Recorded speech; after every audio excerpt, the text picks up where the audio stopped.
Hello everybody, this is Eric from Eric J's Automatic for the Collector, coming at you again with a video response today for Joe at Four Soft Corners.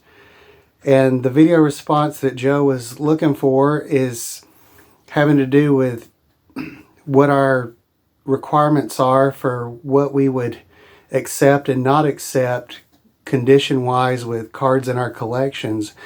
And I have just a few examples to show you today. And one of the cards that I'm going to show you I actually just picked up today, so happy to show it. So anyways, we'll get right to it. The first card I wanted to show as an example is one that I would accept in my collection. And this is a card from the Topps World on Wheels collection that came out in, I believe, 1953 or 1954. And it was a card set devoted specifically to different types of transportation. And I picked up a lot of these cards, or a specific lot of the cards, in an auction one time. And there were maybe around 20 or so different cards from the set that I picked up. And most of the cards that were in the lot had staining issues. It looked like the cards either had something spilled on them at some point, or they had like smoke damage from a fire. But anyways, you might be able to tell that there's faint staining on this card. And since these cards are so old and collectible, I didn't think that the staining was so terrible that I wouldn't accept them to put in my collection. And this one here just happens to be the #1 card in the set. And I think it's a really cool looking card. Most all the cards in this set are very nice looking cards. Just the artwork of the automobiles and the different modes of transportation. So anyways, this is an example of something that has a little bit of a condition issue, but something that wouldn't be a deal breaker for me to have it in my collection. And I've got one other example of those World on Wheels cards here to show you. This is a neat race car, a Cooper Bristol racing car. So anyways, this is something that I would put here just to give you an example of some sort of vintage that is a little bit different than you're used to seeing. Not sports related, but still a cool vintage item. Now the next card I'm going to show is another one where it's not a deal breaker for me, and it's the card that I picked up today in a little flea market type store. And it's this 1961 post-serial Hank Aaron card. And you'll notice that there's quite a bit of random spots of paper loss on it.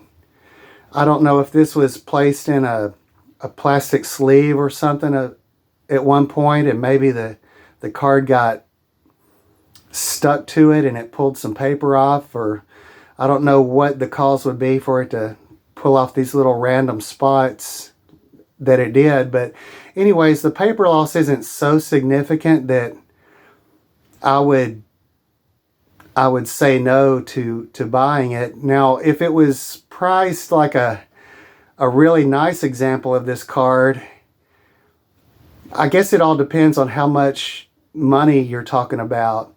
And in this case, I couldn't pass it up. It was marked $5. And I know the gentleman that has his cards in the booth at this particular flea market. And he had told me that anytime I was interested in something out of his booth, that he would be willing to work with me on the price, because he's a friend of mine. And anyways, of course, he's marked some of the stuff up to so that he can make a little bit of money from his booth.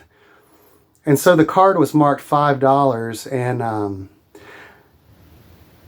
I just made an offer and asked if he would take $2 for it, because I'm of the mentality also, like many collectors out there, you don't pay sticker price if you have the opportunity to negotiate a little bit, and I'm not afraid to negotiate. So anyways, I made an offer for $2, and I picked this up for $2, and I think you really can't beat that deal for a vintage Hank Aaron card. And you know, talking about what we will take or not take in our collections, I think it all comes down to that sort of, I guess you would call it that combination of how much is the card money-wise that you're having to spend, and then in my case, it's a case-by-case scenario. So I can never say this one particular thing is just a deal breaker for me. If it's got paper loss or major creasing or off center or staining issues or whatever the case may be, it's kind of a combination of how much the card is that you're having to spend on it, plus what the issue is. So I guess I'm just saying you have to look at it on a case-by-case basis. It's not a hard and fast rule. And when it comes down to it, I think that would probably be the way most collectors look at it. I mean, if you're in a place and you find an awesome Mickey Mantle card, and it's a vintage Mickey Mantle, and they're asking $5 for it, well, it may have some major issues, but you can't pass it up for $5. So, which leads me to the last thing I was going to show, and this kind of is a deal breaker for me. I got this card, and please don't laugh at me. I hate to know that I made a terrible mistake, but I was at this place, and the dealer just swore up and down that this was from an actual 1952 Topps Mickey Mantle. And you collectors know how iconic the 52 Topps Mickey Mantle card is, right? And I was like, I'm never going to have enough money to buy a good condition 52 Topps Mickey Mantle. I mean, even one graded a 1 is just way out of my price range. And I thought, I'm never going to be able to own one. But this dealer said, you know, you can have an authentic 52 Topps Mickey Mantle. It's just it's missing a good portion of the card. And if you can see right here, it's got the LE, which I'm assuming is from Mantle. And I think it's nice to have a 52 Mickey Mantle. I can say that I technically own one, but at the same time, I can't get myself to just love this card. I mean, and I know if I sent it in to get graded, it would only come back authentic, you know. It wouldn't even receive a numerical grade. So anyways, I didn't have to spend much on it, fortunately. I think he gave me a really good deal, considering that, you know, a good portion of the card is missing. But at the same time, he swore up and down that it was a 52 Mickey Mantle. And to have an iconic card like that is just... I'm on the fence, you know. Should I hang on to it? Should I trade it, sell it for something else?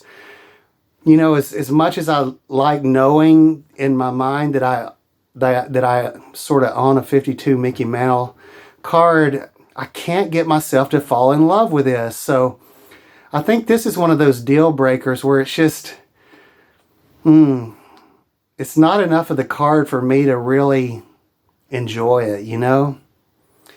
So anyways, this would be the one case where I'm saying that's too much of a condition issue for me.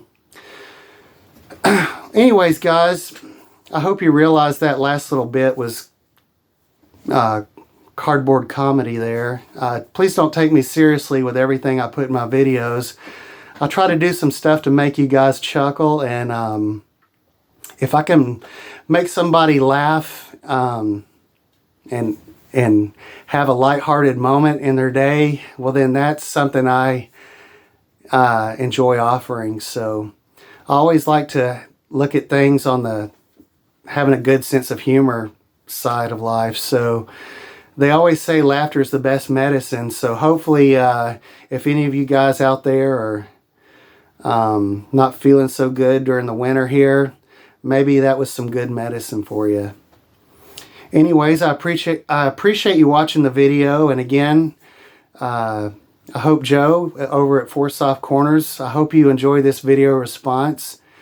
And until next time, you guys have a good one, and we will talk to you later.